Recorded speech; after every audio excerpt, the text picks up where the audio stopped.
Sobat Maestro, sesaat lagi kita akan mendengarkan program acara Renungan Hari Sabat bersama Advent Vision Media Ministry yang dibawakan oleh pendeta. Selamat mendengarkan. Yesus mau datang segera.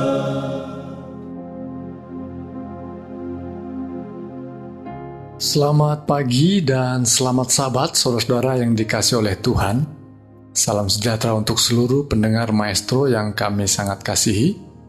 Pada pagi ini saya, Pendeta Cucu Elia, akan bersama-sama dengan saudara untuk membaca, merenungkan akan firman Tuhan yang pada pagi ini judulnya Manusia Makhluk Mulia. Sebelumnya saudaraku, mari kita akan berdoa. Bapa yang bertahta dalam kerajaan sorga, kami mohon tuntunan dan bimbingan Roh Kudus ketika kami akan membaca, mendengarkan, dan merenungkan firman Tuhan. Biarlah kami semakin mengerti, memahami akan rancangan Tuhan, dan kami didorong untuk hidup di dalam kebenaran firman Tuhan. Terima kasih untuk perlindungan Tuhan sepanjang malam, dan biarlah sepanjang hari ini sungguh kami diberkati dan menjadi berkat. Di dalam nama Yesus Kristus kami berdoa. Amin. Saudara yang dikasihi oleh Tuhan, pada pagi ini kita akan lanjutkan perenungan akan firman Tuhan dari kitab Mazmur atau kitab Jabur yang kita masuki pasal yang ke-6 sampai pasal 10. Dan sebagaimana saya sebutkan tadi, judulnya adalah Manusia Makhluk Mulia. Bagaimana hamba Tuhan, para penulis Mazmur ini menggambarkan bahwa manusia, saudara dan saya adalah makhluk yang mulia. Dalam pasal yang ke-6 digambarkan bahwa makhluk yang mulia itu memiliki banyak tantangan, banyak pergumulan.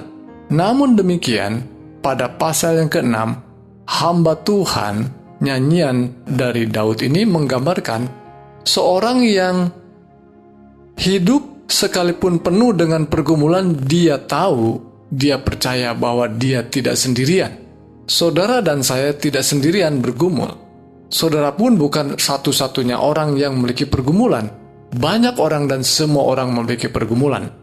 Tetapi apa yang digambarkan oleh kitab Mazmur pada pasal yang ke-6 ini mengarahkan dan mengajak kita untuk bergumul dengan Tuhan. Ketika kita menyampaikan doa kepada Tuhan, ketika kita merenung bagaimana Tuhan berkarya dalam hidup kita, bekerja dalam hidup kita, kita sedang menggumuli bersama dengan Tuhan setiap persoalan kita. Mari kita lihat beberapa ayat firman Tuhan dalam pasal 6 ini. Ya Tuhan, janganlah menghukum aku dalam murka-Mu. Ayat 3, kasihanilah aku Tuhan sebab aku merana. Sembuhkanlah aku Tuhan sebab tulang-tulangku gemetar dan jiwaku pun sangat terkejut. Tetapi Engkau Tuhan berapa lama lagi? Mungkin terlalu lama dia merasa bahwa banyak tantangan, banyak tekanan, dan sampai-sampai tulang-tulangnya pun gemetar. Saudara kalau bisa menggambarkan betapa orang yang dalam ketakutan sampai-sampai bukan hanya berdebar-debar, tetapi tulangnya pun gemetar, menggambarkan betapa situasi yang sulit, yang berat yang dihadapi oleh penulis Mazmur ini. Namun dia mengungkapkannya kepada Tuhan dalam doanya. Kita bergumul dengan Tuhan, bersama dengan Tuhan. Karena tantangan-tantangan ini Tuhan izinkan menjadi bahagian kita, untuk menempa kita menjadi seorang yang terus mengandalkan Tuhan. Dalam pergumulan, dalam doa pergumulan itu kita sedang melibatkan Tuhan. Sesungguhnya Tuhan tidak harus dilibatkan, memang Tuhan selalu terlibat. Tetapi kita dalam doa dan keseharian kita mau belajar bahwa kita selalu melibatkan Tuhan. Itu sebabnya tidak perlu ada kekecewaan. Tidak perlu kita merasa ditinggalkan. Sekalipun waktunya kok rasanya lama sekali untuk menyelesaikan satu persoalan. Tapi pada akhirnya penulis Mazmur ini mengatakan, ayat 10, Tuhan telah mendengar permohonanku. Tuhan menerima doaku. Semua musuhku mendapat malu dan sangat terkejut. Saudaraku, akhirnya waktu Tuhan yang terbaik waktu Tuhanlah yang menjawab bahwa pergumulan kita, tantangan dan persoalan hidup kita, ada solusi yang Tuhan siapkan. Dan sebabnya pada pasal yang ke-7 saya kira penyusun daripada Mazmur ini sangat tepat mengkaitkan dengan sifat Allah sebagai pribadi yang adil dan hakim, ya, hakim yang adil. Tuhan digambarkan seperti seorang hakim. Dan tentunya sebagai seorang pemimpin, sebagai seorang raja, Raja Daud boleh menggambarkan Tuhan itu sebagai hakim karena dia melakukan dalam pengalaman hidupnya. Raja Daud adalah seorang yang juga perlu memahami sebagai seorang yang mengadili kaumnya. Dan kemudian dikatakan, memang ada banyak persoalan, banyak kecurangan di sana-sini. Ya Tuhan Allahku, jika aku berbuat ini, jika ada kecurangan di tanganku, jika aku melakukan yang jahat terhadap orang yang hidup damai dengan aku, atau merugikan orang yang melawan aku dengan tidak ada alasannya, maka musuh kiranya mengejar aku sampai menangkap aku. Wah, dia sampai memberikan pernyataan yang menempa dirinya. Kalau memang saya ini orang yang jahat, orang yang melakukan kesalahan, saya siap dihukum oleh Tuhan. Karena Tuhan itu adil, Tuhan itu hakim yang adil. Tapi saatnya dia melihat bahwa dia melakukan yang benar, sehingga sekalipun ada musuh yang menekan, musuh yang mengejar, musuh yang melawannya, dia tahu Tuhan itu adil. Sehingga dia katakan ayat 11, perisai bagiku adalah Allah yang menyelamatkan orang-orang yang tulus hati. Allah adalah hakim yang adil dan Allah yang murka setiap saat.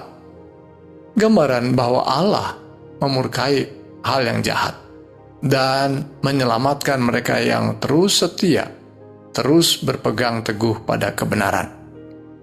Jadi, hamba Tuhan memberikan gambaran bahwa Allah yang dalam keadilannya akan membela orang yang setia, orang yang teguh pada kebenaran. Dia akan menjadi pelindung. Dia katakan perisai, ya, yang akan melindungi mereka yang setia pada Tuhan.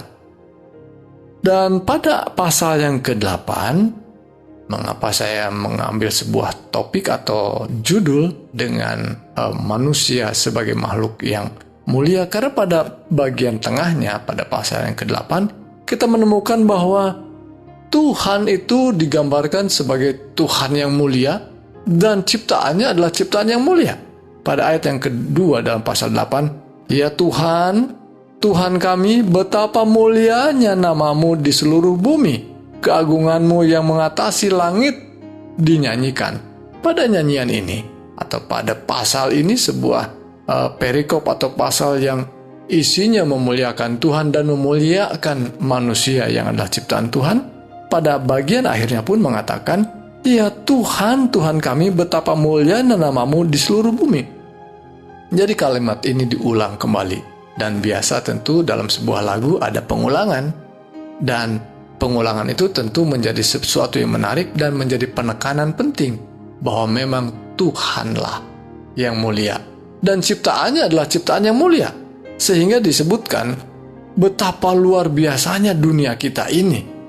Ketika melihat bintang, melihat langit yang ciptaan Tuhan yang luar biasa dan kita sulit untuk menguraikan dan menggambarkannya.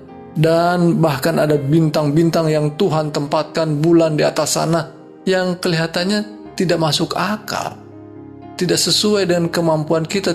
Kita tidak mampu menjelaskannya, apalagi membuatnya. Sehingga ayat yang kelima mengatakan, apakah manusia sehingga engkau mengingatnya? Apakah anak manusia sehingga engkau mengindahkannya? Jadi ketika Tuhan memelihara dirinya, ketika seseorang terpanggil untuk melihat bahwa benar ternyata Tuhan menjaga dan memelihara saya. Ada banyak orang yang sudah menikmati kehidupannya yang tidak merasa bahwa itu bagian daripada karya pemeliharaan Tuhan. Tetapi buat mereka yang sudah menyadarinya, semua itu hanya oleh berkat dan kemurahan Tuhan saja boleh terjadi. Maka saudaraku, Layaklah hamba Tuhan ini mengatakan, siapa sih manusia ini? Siapa saya ini sehingga Tuhan mau memperhatikan saya dan menjadikan saya seperti sekarang ini? Betapa mulianya kita ini di hadapan Tuhan, karena Tuhan yang menciptakan adalah mulia. Manusia yang diciptakannya adalah manusia yang memiliki gambaran dan memang segambar dan serupa dengan Allah. Dikatakan ayat ke-6, namun engkau telah membuatnya hampir sama seperti Allah. Sampai-sampai dikatakan hampir sama. Memang tidak sama, tetapi Tuhan memang membuatnya segambar serupa dengan Allah. Itu sebabnya digambarkan seperti sama, ya, dan telah memahkotainya dengan kemuliaan dan hormat. Mengapa demikian? Ayat selanjutnya digambarkan bahwa segala-galanya kau letakkan di bawah kakinya. Artinya semua ciptaan yang lain, ya, di bawah kakinya, yaitu binatang-binatang di padang, burung-burung di udara, dan ikan-ikan di laut, dan semua yang melintas di lautan, katanya. Itu semua berada dalam kaki manusia, dalam kuasa manusia. Dan betapa mulianya kalau gitu manusia itu. Dan memang Tuhan bekali dengan hikmat. Tuhan bekali dengan sebongkah, ya, sebutlah sebongkah organ otak yang dimana kita dapat mampu berpikir, mampu menyelesaikan berbagai persoalan, dan mampu menciptakan berbagai teknologi yang sekarang dianggap canggih. Tapi sesungguhnya semua itu datang dari Tuhan yang mulia. Tuhan yang mengurniakan hikmat akal budi itu. Pada pasal yang ke-9, kita beralih bahwa Tuhan sungguh-sungguh menjanjikan dan sudah melakukannya kepada orang-orang yang setia. Sehingga gambaran bagaimana Allah melindungi orang-orang yang saleh disebutkan ayat yang ke-5. Sebab engkau membela perkaraku dan hakku. Sebagai hakim yang adil engkau duduk di atas tahta. Engkau telah menghardik bangsa-bangsa, telah membinasakan orang-orang fasik. Saudara-saudaraku yang dikasihi oleh Tuhan, ingatlah bahwa kekristenan dan Alkitab memberikan gambaran yang luar biasa tentang penghakiman, tentang pengadilan ilahi. Benar-benar ada, benar-benar dirancang oleh Tuhan, sehingga ketika Tuhan disebut sebagai hakim yang adil dan melakukan perkara pengadilan dengan sungguh adil, karena memang Tuhan melakukannya luar biasa. Keadilannya bercampur dengan kemurahannya. Kenapa? Karena kita tahu cara Tuhan mengadili adalah cara yang luar biasa, karena Dia mau menyelamatkan mereka yang percaya kepada jasanya Tuhan. Apa itu jasanya? Yaitu Tuhan sendiri mau menjadi pribadi yang dihukum, menggantikan hukuman manusia, sehingga pengadilan itu adalah pengadilan yang adil dan penuh kasih kemurahan. Tuhan akan melindungi orang-orang yang setia, yang percaya dan mempercayakan hidupnya pada Tuhan, dan saat yang sama musuh-musuhnya akan dihabisinya. Ayat 7, musuh telah habis binasa, menjadi timbunan puing senantiasa. Kota-kota telah kau runtuhkan, lenyaplah ingatan kepadanya. Saudaraku sekalian, tulisan daripada para penulis Mazmur ini, sekalipun bentuknya dalam sebuah lagu, dalam sebuah susunan kata-kata atau suku kata yang akan terdengar indah, tetapi lebih indah lagi makna di dalamnya, bahwa memang sungguh Tuhan akan melindungi. Adakah saudaraku sekalian mau menjadi seorang yang setia, seorang yang saleh, walaupun mungkin dalam tekanan banyak orang yang tidak suka? Tuhan akan melindungi mereka, ya, orang-orang yang setia pada Tuhan. Maka hamba Tuhan ini mengingatkan pada kita, mari bermazmurlah bagi Tuhan yang bersemayam di Sion. Beritakanlah perbuatannya di antara bangsa-bangsa. Beritakan, saksikan, saudara. Kalau saudara sudah mendapatkan kelepasan dari berbagai persoalan dan tekanan hidup, jangan pernah biarkan itu menjadi sesuatu yang terlewat begitu saja. Sampaikan bahwa sungguh Tuhan ada. Dalam setiap pergumulan Tuhan memberikan solusi. Dan saudaraku sekalian, itulah bedanya saudara dan saya ini dengan para penulis Alkitab. Karena ada banyak pengalaman mujizat yang akhirnya dituliskan betapa itu adalah karya Tuhan, bukan kebetulan, saudaraku. Maka pujilah Dia, saksikanlah, bermazmurlah bagi Tuhan. Pada pasal 9 ini, ada satu kata yang mungkin ini tidak diterjemahkan, yaitu kata Selah dan kata Higayon. Ya. Dalam sebuah lagu tentunya ada saatnya kita berhenti.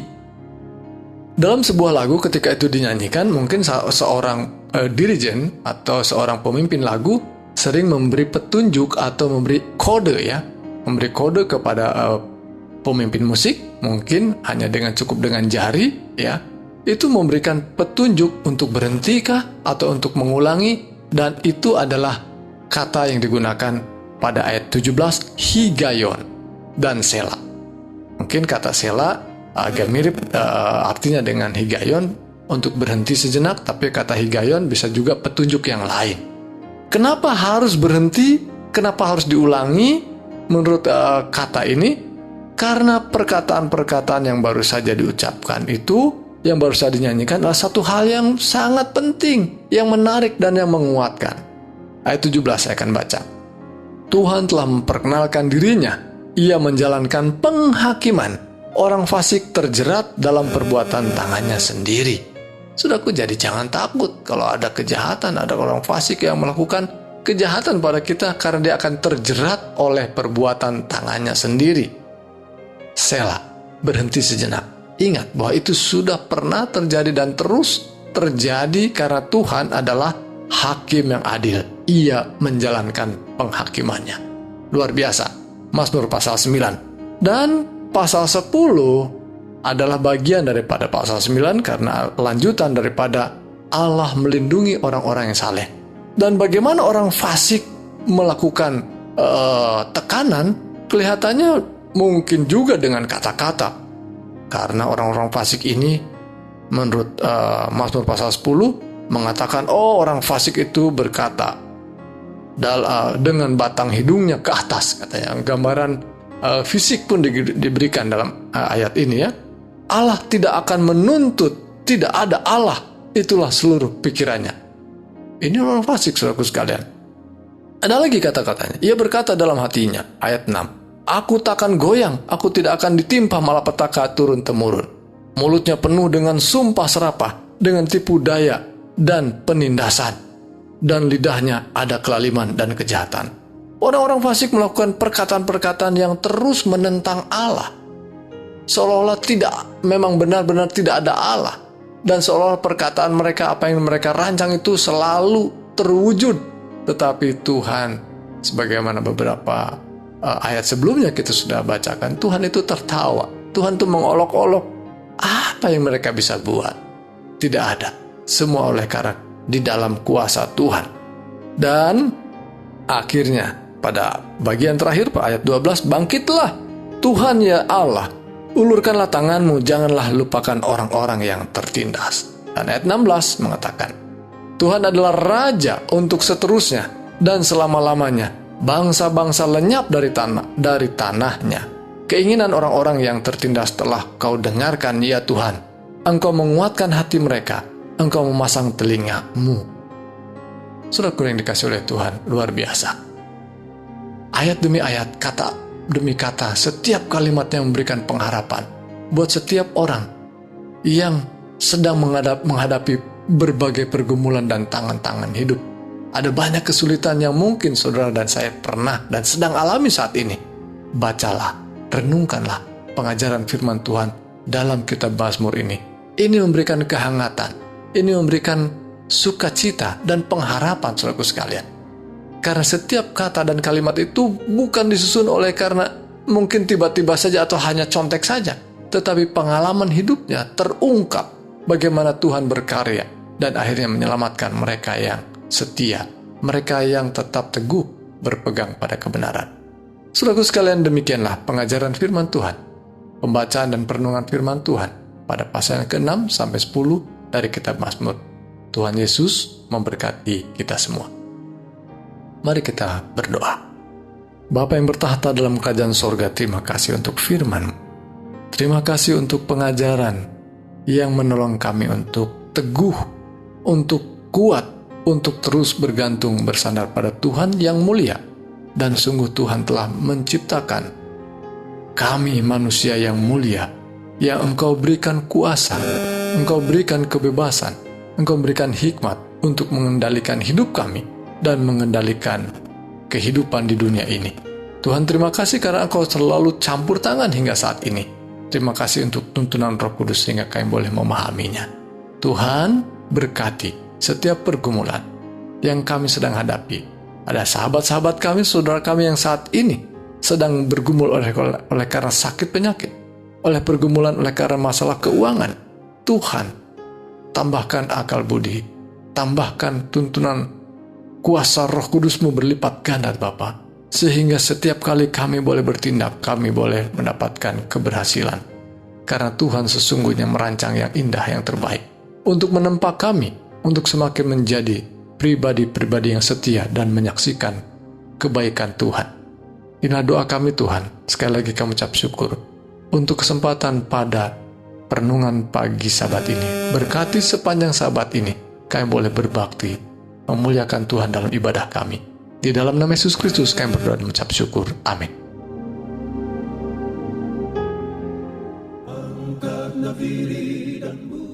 Sobat Maestro, Anda telah mendengarkan program acara Renungan Hari Sabat bersama Advent Vision Media Ministry. Untuk tanggapan pendengar, hubungi 087 888 777 689. Terima kasih atas kebersamaan Anda. Tuhan memberkati.